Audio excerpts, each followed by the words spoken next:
All right, welcome today, the People Progressing podcast. I have one of in my mind, the premier, if not the premier college baseball coach in the country from my alma mater, Colorado Mesa University. Chris Hanks is with us today, and I'm so excited to have him on here just because I watch him over the years at Mesa and what he's built there.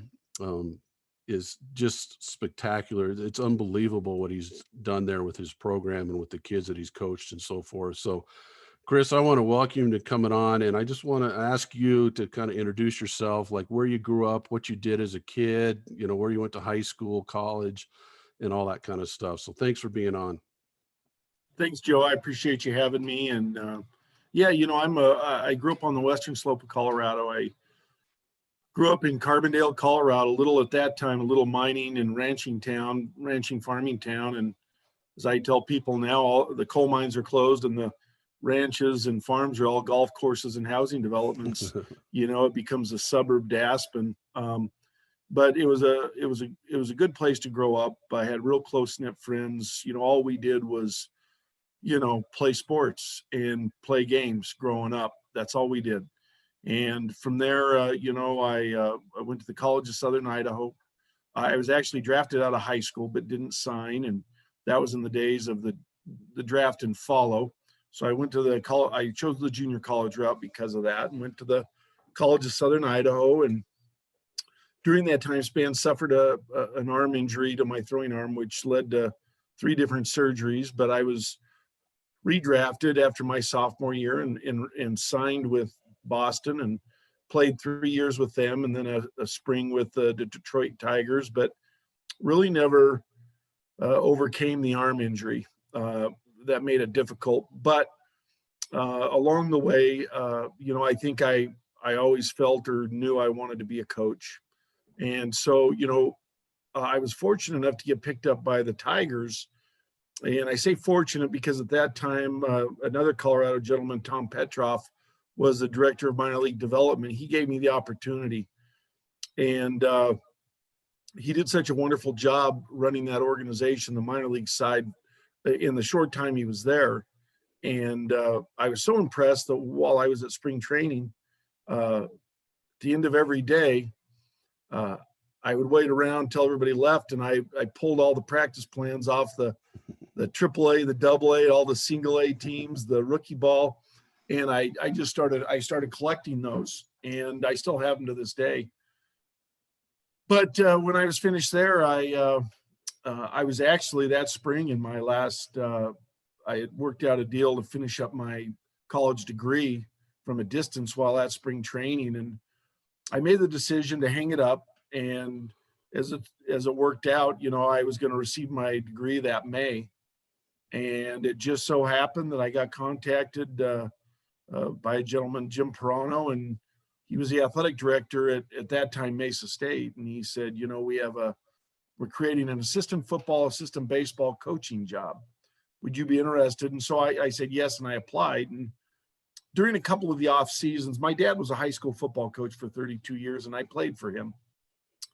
And, to get away from baseball on a couple of off seasons, I volunteered at local high schools and coached to just see if I liked that. So I had a background. So I came to Mesa, and for the first 5 years, I was an assistant in both sports. I really had no plan on staying at Mesa long term. I was gonna jump around and develop a network, and I would say my initial goal was, maybe to be a Pac-12 type coach. I had always been interested in Arizona State or Arizona, those type schools. But 27 years later, I'm still here at Mesa. Thank goodness. That's what I say to that. So let's go back to your dad, who's a legend in Colorado coaching high school football. What kind of influence did your dad have on you? Just not so much in coaching, but just in life in general, because I know what kind of a man he is. He's such an awesome guy. And what kind of influence did he have on you? Well, he always said from the time I was young, make your word gold. And so that was always a big deal. That's something we pass along to our guys, is to, if you say something, you back it up, and you follow through, and you work hard. I still remember when I was a kid, I was probably 10 or 12 years old, and he was in the summer times, he was the recreation director in Carbondale. And boy, he got a swimming pool built, he got ball fields built, and he was building a new field at the high school. And I remember being at home on a Saturday I think it was the summer, and I had plans to just do what any kid does on a Saturday. And he came, he said, "You're coming with me today." And he said, "You're going to learn what hard work's all about." That's And awesome. I was, well, I'm like 12. Can I go play? Yeah. So I would say he instilled some work ethic, and there was an expectation there to work hard and do your best, and obviously be a solid, dependable person. So I would say that's an influence. And then, of course, I always grew up seeing him and watching him coach. So that probably influenced me. And it's the support he still gives you today, right? I mean, doesn't he come to all your games and so forth?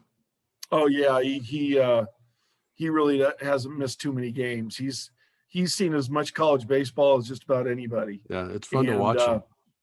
Yeah, and I always tell him he's an expert at telling me what I've done wrong after I've done something wrong, and so I call him Captain Obvious at some points in time. I think he owns it. He gets as frustrated as anybody. Yeah, he does. If we aren't playing well or we lose the ball game or whatever. I almost kind of, when I go to the game, sometimes I almost watch your dad more than I watch the game, because he gets so into it and he's so intense. It's fun to watch, and I know where you get your intensity and so forth and your competitiveness. It's fun to watch. This is your 23rd year or 24th year? This will be my 23rd year as the head coach, and I believe 27th or 28th overall. Amazing. And at 898 and 360 record. Yep. 15 RMAC championships, 11 RMAC Coach of the Year awards, 5-time Regional Coach of the Year award, National Coach of the Year award. How many times to the College World Series, Chris? We've made it 4 times. 4 times National Coach of the Year, or he was National Coach of the Year. And go back to you as a player, you were voted in as one of the top all-time 20 players of the Junior College World Series. Is that right? That's correct. Yeah. It's pretty amazing. Not too many people can say that about being a coach and as a player, how good you were and how awesome you are at both of them. Now let's dive in. This is a podcast to talk about leadership and culture building and team building and so forth. And I, in my opinion, you're the best at it. What was your vision of your culture when you took over at Colorado Mesa? Well, we always wanted to be a team that played harder than anybody. I would say I made my fair share of mistakes starting out, though, and I learned some tough lessons. And I would say a turning point was I started in 1999. In my first year, we had a really good year. The next 2 years were okay. And then my 4th year was still to this day, our worst coaching performance of my career, my worst coaching performance. And, reflecting on that, we really changed. That's when in 2004 is when our culture and what we do took a hard turn in a new direction. And we in 2003, still, I would say, arguably, we had as talented a team as we ever had physically. But in my coaching career as a head coach, it's the worst year I've ever had as a head coach. We were 27 and 26. And the biggest mistake we made is going into that year, we recognized the talent and skill level we had, and we made the assumption that what these kids need is just more game reps. We need to, in the fall. So that fall, and with the NCAA, you're limited on days that you can be in a team setting. We made the very poor decision to say, these kids don't need all the fundamental drills, and what they need to do is just play. So when we designed the fall, we scrimmaged 90% of the days. We just went out and played. And still, it was a team, I don't think one of our worst fielding teams, one of our worst hitting teams. we had very good pitching, but they didn't light anybody on fire. That particular year, we redirected the ship late in the year, but it was a little too late. So going into 04, we said, we'll never let that happen again. And regardless of our skill level or perceived skill level, we're going to be fundamental based. We're going to do the little things very, very well. We're going to have high expectations. We're going to work extremely hard, which we always have. We push the kids really hard and we expect a lot. But then we developed what we call a program covenant that year in 2004. And the program covenant, really isn't about the rules of what you can and can't do. It's not about X's and O's. It's about how we're going to operate. And it's something that we have a framework for it. We have now progressed to where we let the players, through meetings and whatnot, have some ownership in developing it. But at the end of the day, we all agree to it. And so as an example, within that covenant, one thing we've always had is in our program, you're not allowed to transfer blame. So, we don't hear pitchers say, well, the hole in the mound, the landing hole is in the wrong spot, or the sun was in my eyes from an outfielder, or the umpires cost us the game. Those just things simply aren't allowed. So you're not allowed to blame anybody else for your own failure. And as a team, we're not allowed to, blame the umpires. Now, we're not perfect. So occasionally a kid will say the wrong thing or begin to make an excuse. But what's beautiful is other guys are right there and they tell them right away, they cut them off. Hey man, don't transfer blame, move on. As a coach, if we sometimes something starts coming out of our mouth, the wrong, sideways, a player, and they have full reign to call coaches out if they think coaches are transferring blame, but that requires a lot of trust. Yeah. And I have had players say, hey, Skip, don't transfer blame, man.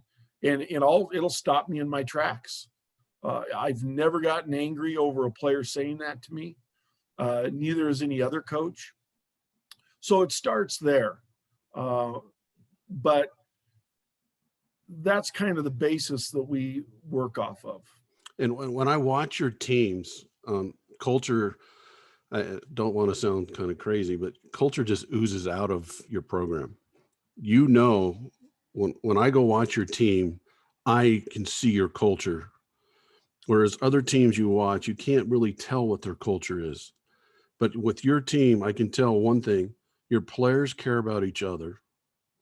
Your players play hard, and your players just worry about the next play. And that's that, transfer blame part of your culture. But I love watching your teams play because they just focus on each other and they focus on just playing hard and playing and respecting the game. Would you say that's part of your vision? Without question. Everything you described is what we hope that others will see, or as we say, feel. So we have a saying we've developed over the years, we want our opponents to hear that we're different. And then when we arrive, we want them to see that we're different. And then throughout the course of the game, we're going to make them feel that we're different. Yeah. And it's a little bit abstract, but the guys understand what it means, and as an athlete or a coach, and this, and it doesn't matter the sport, but there are teams or individual athletes that you can feel. You feel their presence. Mm-hmm. That pitcher on the mound is just going to kick your butt or try to, and he's going to be very difficult to beat. I think teams can probably feel Tom Brady, right? He is going to beat you. Now, he doesn't always win, but he wins a lot. And you can take whatever sport it is. There is a presence. We talk to our players about playing with presence. and we define for them what that means. And we encourage them to develop some of those characteristics that I do believe you can develop. It's a way you go about your business. It's the way you carry yourself. And there are things that as a player, simply can develop. But all of these things, I think where, in my opinions, some coaches make a mistake, is that, as a coach in any sport, we work on those fundamentals that I spoke of earlier, whether it's your footwork fielding a ground ball or pitching mechanics. We work on those daily. So what we do in our program is all the stuff we're talking about from a culture standpoint. We work on that stuff every day too. We think it's just as important as hitting or pitching or fielding. And there are different ways we do that. But it's addressed every single day to some extent, and some days more than others. But the vision was to have a team that is absolutely relentless. We have a chance to win every game we ever play in. We know up front we're not going to probably win every game, especially in a sport like baseball. But what are the things that we can affect that are in our control that improve our chances? We call it stacking the deck. We try to stack the deck in our favor. And there are some little things that are separators. We talked about them yesterday in practice, in some base running drills with the guys. And we pointed out some kids that did some good things base running in terms of turns or whatever. And we point out some things that get you beat running the bases. And if we can work very hard to extinguish those things, then that base running becomes a reason we win some games. We don't know when, we don't know where, but over the long haul, it'll have an effect. It's so awesome. And I want to go back, kind of what you're talking about. I call it, you coach. What we tried to do was coach it, and then practice it like crazy, and then challenge it. Yeah. The only way you're going to get better at it is to coach it how you want it to do, whether it's a ground ball or base running, how you want them to make a turn. And then you practice it, and then you have to challenge them on it, because the way they're going to do it under pressure is to challenge them in practice. But I want to go back to something you said too, was high expectations. How hard is it? Because I think this is where a lot of leaders fail, is they set expectations, but I call it drifting. They drift off the expectation sometimes because maybe it's getting a little too hard. So we're going to drift a little bit and get off our expectations. How important is it for you and your club that you stay in those expectations? We address it all the time as coaches, what you're talking about. And here's a separator, okay? And this is an area where we feel we can separate because, as you know, as a coach, it's tiresome. It'll wear you out. Mm-hmm. And that's where that, as you termed it, drifting comes in. So we talk about how coaching is a battle of wills. And it's a battle as the coach you cannot lose. And it's a grind in that way. I don't necessarily like using that word, but coaching is a battle of wills, and it's a battle we cannot lose. Now, I didn't invent that. I learned that indirectly from Phil Jackson. In an interview I recalled as a young coach, they asked him, you're coaching Michael Jordan, Scottie Pippen, the other crazy guy they had, Dennis Rodman, big personalities, right? Super talented guys, millionaires. How do you get those guys on the same page? There may not be enough basketballs to go around because they all want to score, they all want to shoot, whatever. And Phil made that. They said, well, how do you get them on the same page? And he goes, well, it's not easy. It's a battle of wills. Yeah. And it's a battle as a coach I'm not going to lose.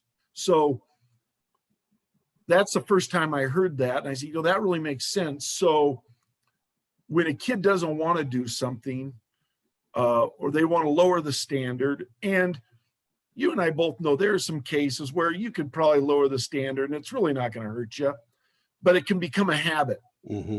And that's where people drift. They let it go. They just let it go. We have another saying in our program that as coaches, we discuss all the time. And it's very simple. Either you're coaching it or you're letting it happen. Yeah. One of the two things. You know, if your kids in a dugout are acting like hoodlums and bench jockeying and getting on the umpires, there's only two possibilities there. Either you're coaching them to do that, which some coaches do, or you're letting it happen. But you can apply that to anything. You know, in basketball, I remember doing those, what they call jingle jangles, you know, free throw line back, half court back, you know, and, you know, you'll have kids that don't go all the way to the line. Right. And as a coach, you can address that. You can stop the drill and start it over, which takes energy.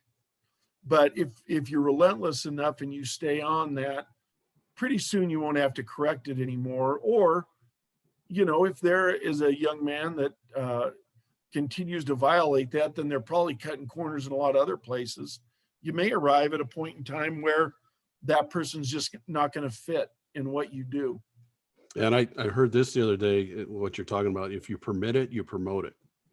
No question. If you're permitting it, you're promoting it. And let's go back to that a little bit with those players who don't quite get to the line. How important is it? I always used to say my best teams were the ones that I didn't have to worry about them in the classroom. Yep. You know, character wins. How important is it for you that the kids are winning in the classroom, winning on campus, not just winning at baseball? It's very important, you know. So along with all the things we cover in our covenant, which are directly related to our program in playing baseball and how we treat each other, we operate, we address a lot of things. You know, when we're on the road, we expect our guys to open doors for people at restaurants. We expect them to let people in line in front of them. If we've got, you know, 15 guys and, you know, some folks come into a restaurant and they're at the back of the line, we move them to the front. We do say please and thank you, and we remind them when they don't.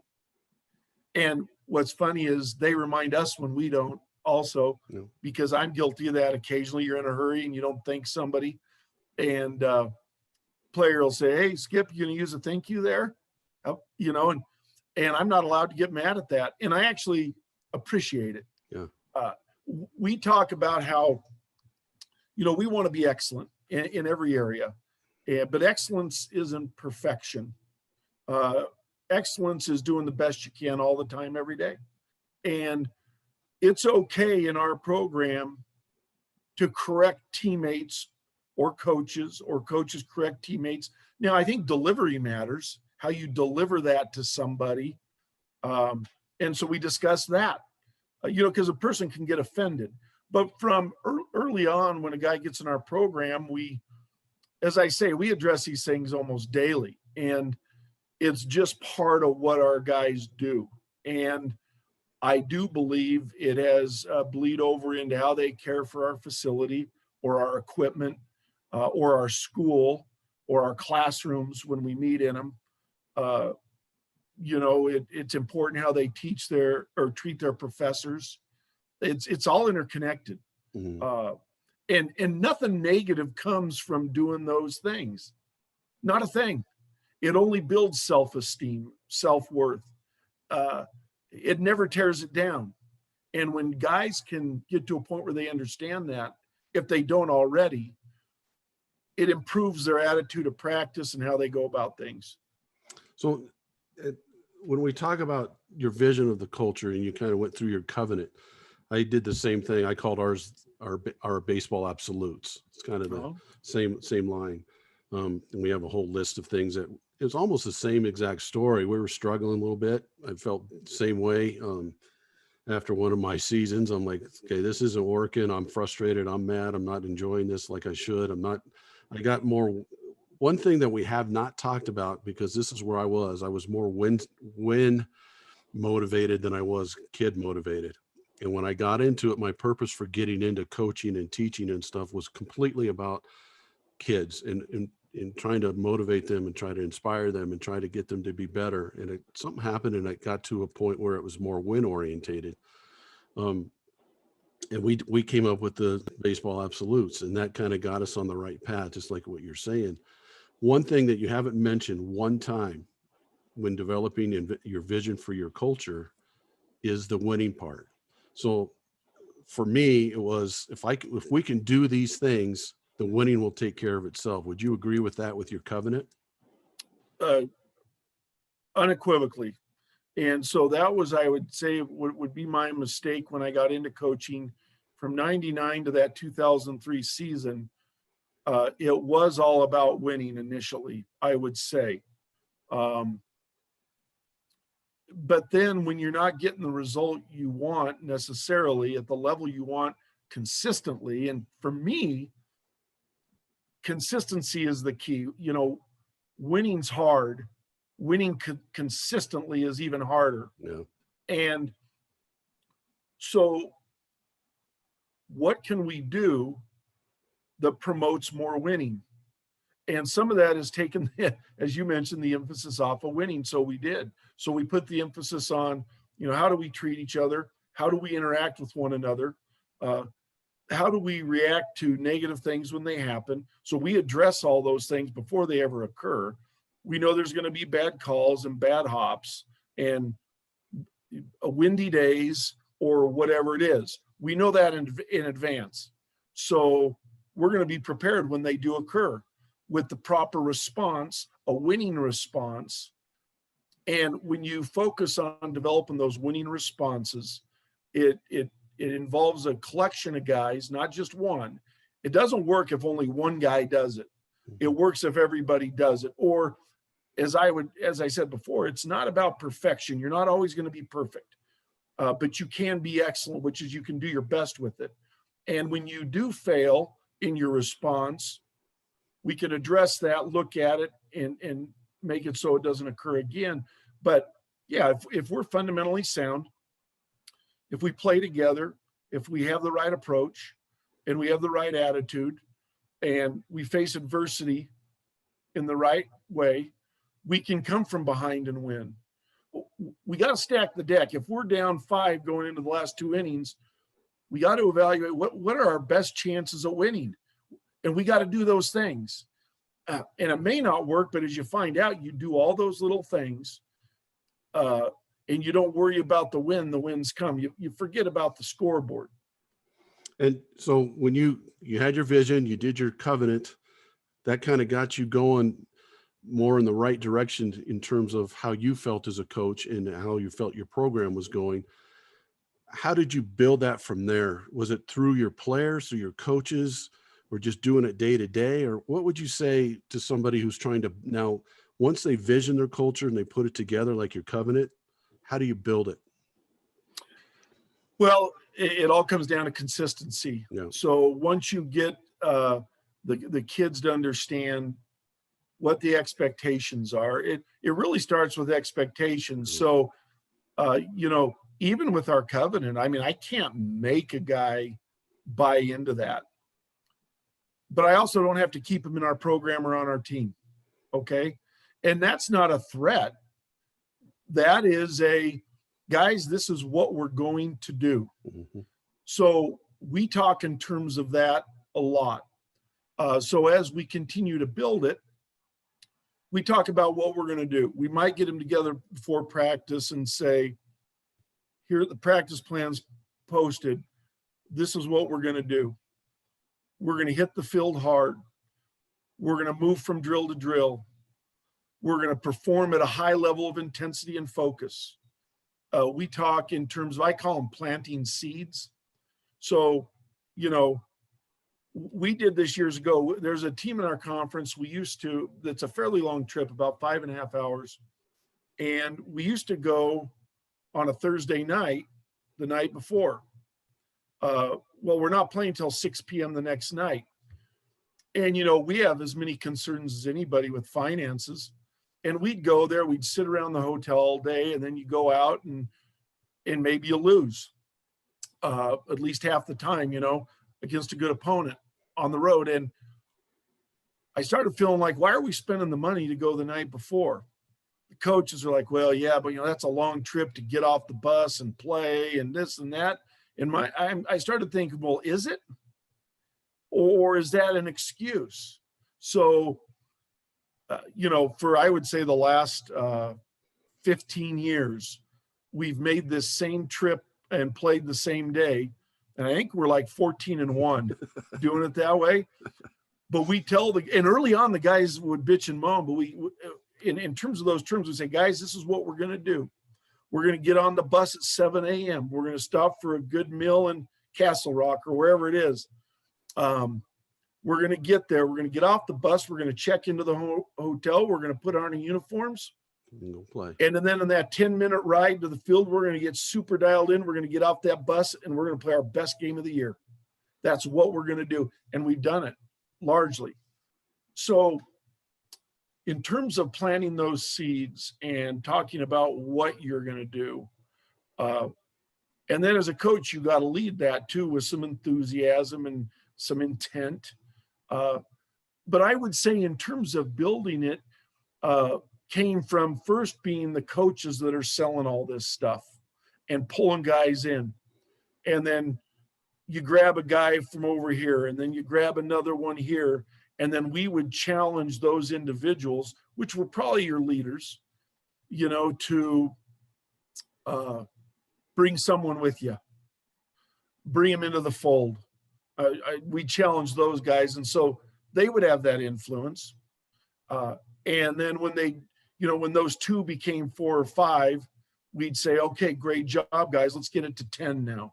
Let's get 10 guys coming early and staying late. Let's get 10 guys doing a nice job cleaning up the clubhouse at the end of the day without being asked or without it being a rule or without a coach saying, hey, do this. And so it still goes back to that battle of wills. I think John Scalinas, the old coach, that everybody's heard the thing about widening the plate when he gave the talk at the ABCA convention. Yeah.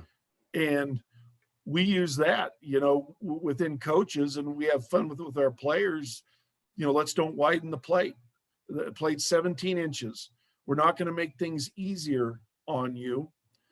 But then building the performance, and you talked about challenging the guys. So we get them thinking the right way. We're doing the fundamental stuff. We're not letting them off the hook. There is an expectation, but then you do have to challenge them. And we do that in, we add variability to drills. We make them harder. Guys have to understand, and this is true in any sport from a motor learning standpoint, just because you failed doesn't mean you didn't learn. And as a teacher, that, or a coach, you generally learn a lot more from losing than from winning, or from failure than success. So, when we make batting practice extremely tough, because any guy would like to stand in there and hit a BP fastball and see the ball flying out of the park. It's just not realistic, and I don't think it builds better hitters. So we make it harder. You add off-speed pitches. You might use machines. You might do things, but you keep them a little uncomfortable. And some of those kids, they don't want to go home frustrated because they had a bad round. What we continually have to do is make them understand this makes you better if you will allow it. But you got to get them to that uncomfortable point where they do fail. That's so awesome. And I'm going to go back to something you touched on there about bringing your players. So when you're building your culture, your coaches. So again, you coach it. So you're coaching your coaches on your vision and your what you want it to be. And then you brought players into it from that point. So now you're going to practice it. Now you're going to start practicing it with some of the players. I have a thing, 3 levels of players. You have a player, one level is the 8 to 5ers. They're the players that get there right when practice is starting almost, and they leave pretty much right when practices end. Yep. And they're good players. I'm not saying they're bad, or they could be good people too. They're just not motivated to go beyond what they thought they can do. Then you have the second level, which is the showcase player. The showcaser is what I call them. They're the players that are really good, but they have a hard time performing under pressure. They're the type that when you're ahead 11-1, they're going to hit a home run, or you're Right. down 11-1, they're going to hit a home run because there's no pressure there.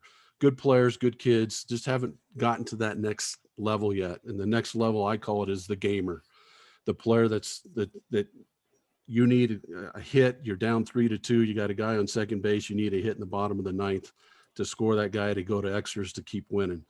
And you know that guy's going to do it. He's the guy that stays after, works harder, does the things that they work on, things that others don't like to work on to get better, right? They're the ones in extra weightlifting and doing the little things. And you used what you termed it as, you use some players, some of the leaders who I call the gamers, use the gamers to try to help bring up the 8-5ers or the showcasers into the gamer range.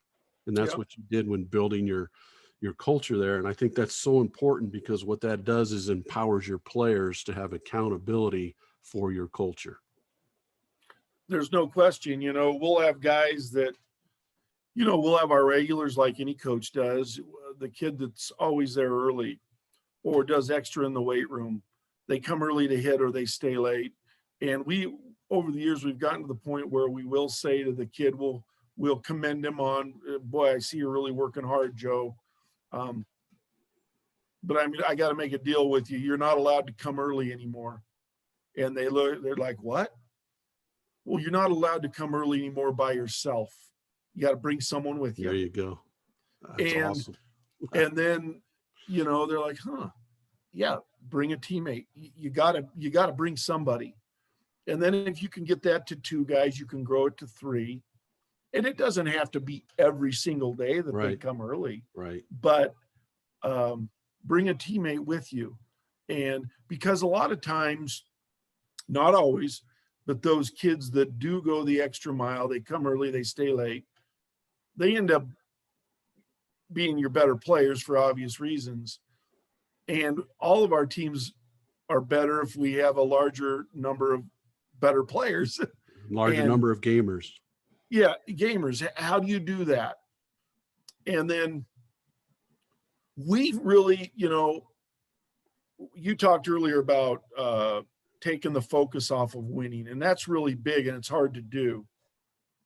But we evaluate every game on 2 things. And we talk about these things all the time, but we evaluate it after ball games too. And we boil it down to 2 things. We have 2 things we're going to do. We're going to out-compete you, and we're going to out-team you. And we have a definition more or less that defines what it means to out-team somebody. It doesn't mean we have to have a pitcher strike out 13 to win. It's not about that, or a guy hit 3 home runs. We're going to out-team you. That speaks to the team. And we're going to out-compete you. And everything within those 2 things, competing and being a team, are all things that are controllable. We can control those. We can affect those. It requires a lot of buy-in. It requires a lot of pointing things out.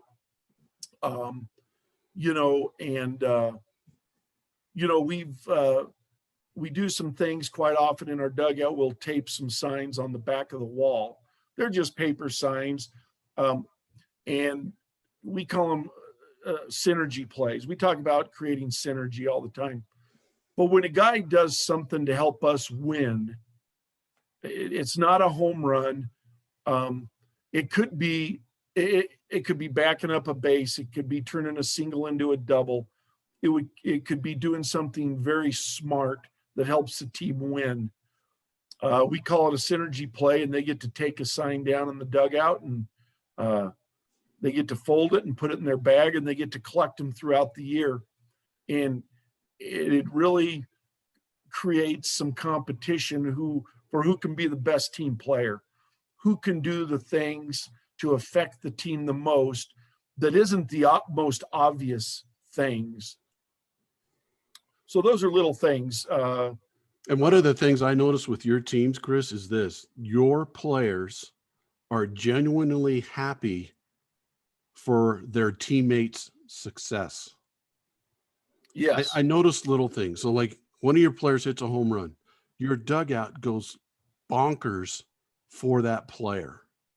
Not just because it's helping the team, but they're excited for that player and that player's success. And I think that's huge. And I can see that every time something great happens with your team. Everyone's up on the step. Everyone's ready to go out and give them a high five because they're genuinely happy for each other's success. Huge in team play. Well, it is. And once again, these are things that have to be addressed throughout the year, starting in the fall. It's really important if we define what it is we want to accomplish. How do we stack the deck? How do we, in a genuine fashion, improve our chances to win? It's not by rooting against a teammate because maybe they play your position. And if they do poorly, maybe I'll play. That never works out. It never works out for the player that is thinking that way. So we address that. We hit it right between the eyes. This is real stuff. These are human emotions. I might have a tendency to want to root against you because you're the other shortstop. And if you play poorly, maybe it'll improve my opportunity to play.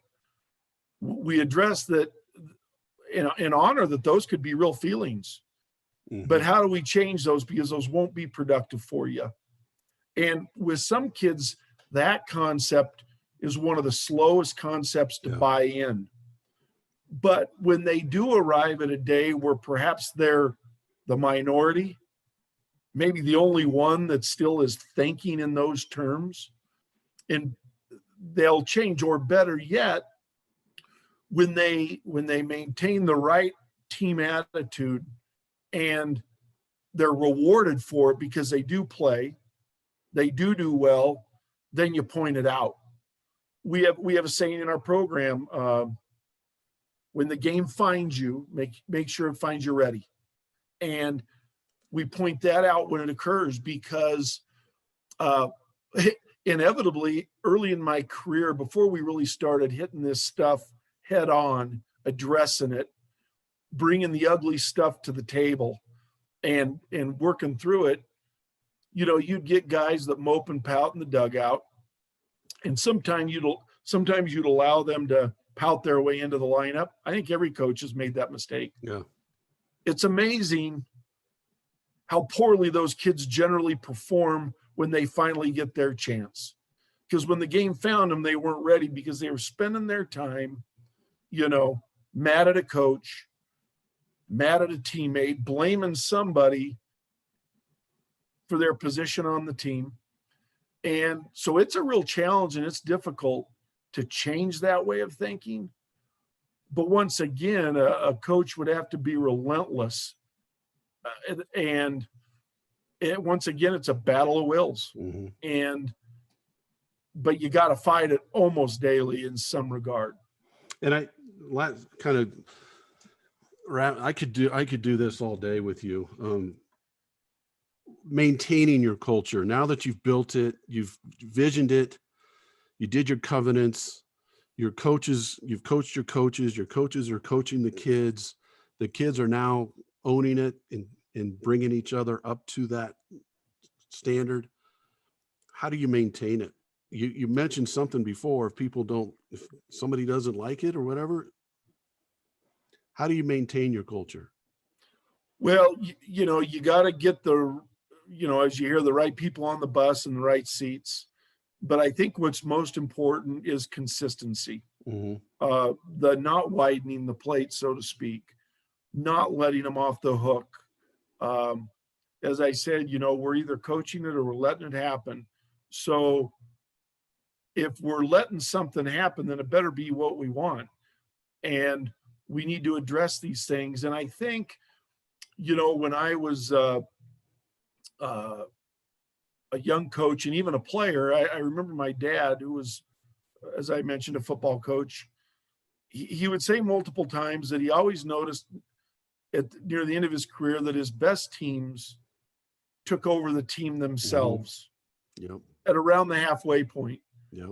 And I've never forgotten that. And he's right. And I think most coaches would see that. So once again, bringing more kids in the fold, giving them the ownership when they're ready.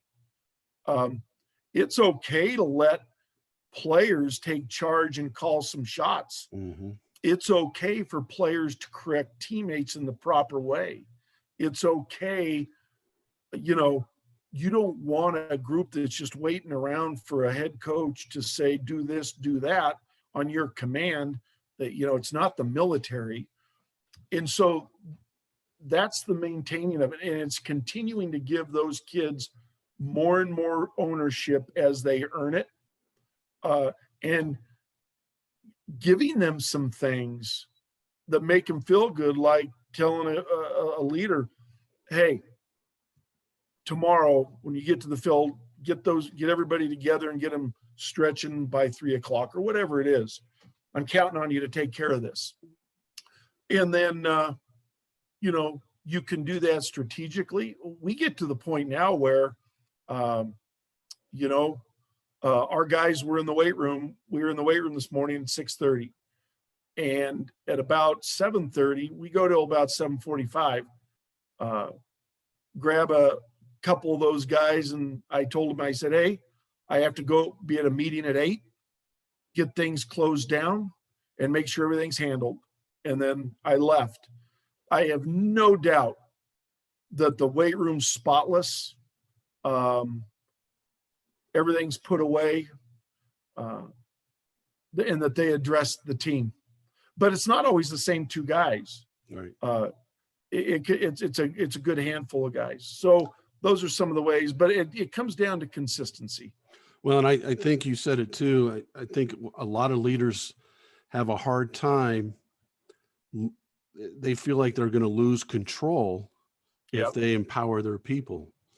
And it's, if your culture's built and it's maintained and your expectations are there and the gamers of your organization are now empowered, you can get, it's not about losing control. It's about giving more control to other people, you know, and so forth. And that's what you do. And I see that every time I watch you guys play, I see that it just sticks out. It's just like a sign.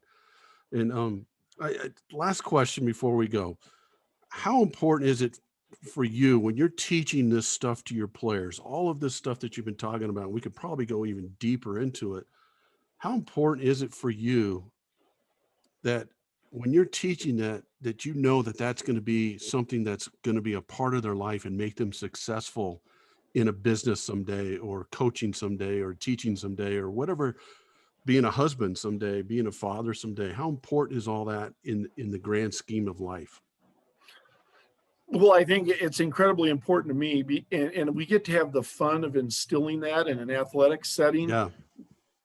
You know, knowing full well that if they buy in, there should be some bleed over. Yeah. And we'll actually address that from time to time, you know, dependability. You know, you don't have to be perfect, but you need to do your best. Support your teammates. Be accountable, be resilient. You know, and what really gives me more and more with each passing year is when I hear from an employer who maybe you just cross paths somewhere. Right. They say, you know what, we took your guy, they're selling insurance, or they're doing whatever it is. And I got to tell you, man, they're a rock star. They're our best person. And my response is usually, yeah, I know. Yeah. I know they are. Yeah. And that's what we told you up front. You need this guy. Yeah. And it's really rewarding as a coach to see him come in as freshmen, see him exit as seniors, see the transition that has taken place as a player, as a competitor, and as a team player. And those things will all bleed into success and other things. Yeah, like one of my baseball absolutes, the very first one on there was, we were going to be the best hustling team in the state. And that was going to be us. That's who we were going to be. But I made that not just because I wanted that for our players and how our program was. I want it to be so when that player was working for a business 5, 10, 15, 20 years from now, they were the best hustling person in that business, that they could carry it over. And that's exactly what you do. And I know you do, because a couple of my players have played for you, and that's how they are. And they have nothing but great things to say about being a part of your program.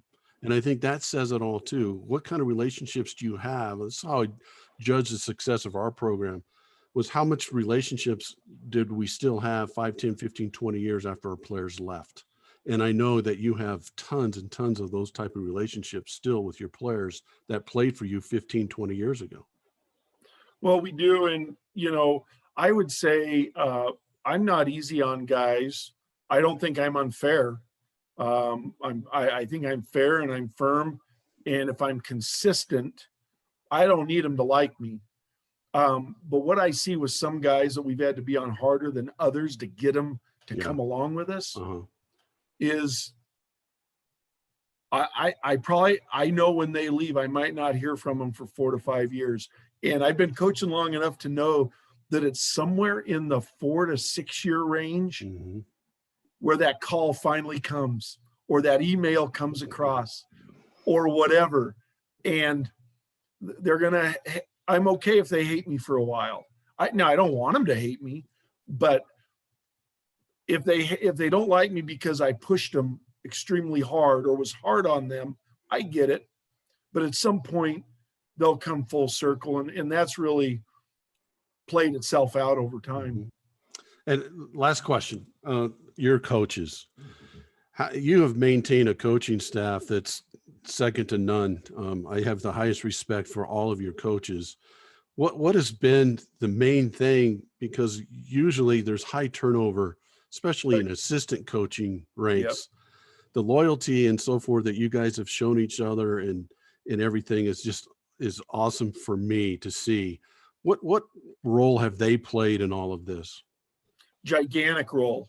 I mean, I don't think our program's at the level it is without all of those guys, and with the consistency of them staying together on staff. I mean, without them, we aren't what we are, because they give so much. And I think that, one thing I would say to younger coaches that are getting into head coaching is let your coaches coach. I think nobody wants to always be told what to do, so I give these guys a lot of latitude.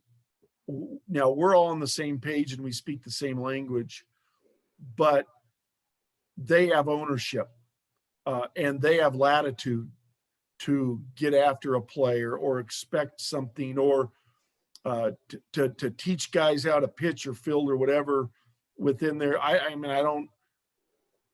That's a key thing. And our coaches are always seeking new information or better ways to coach or teach things.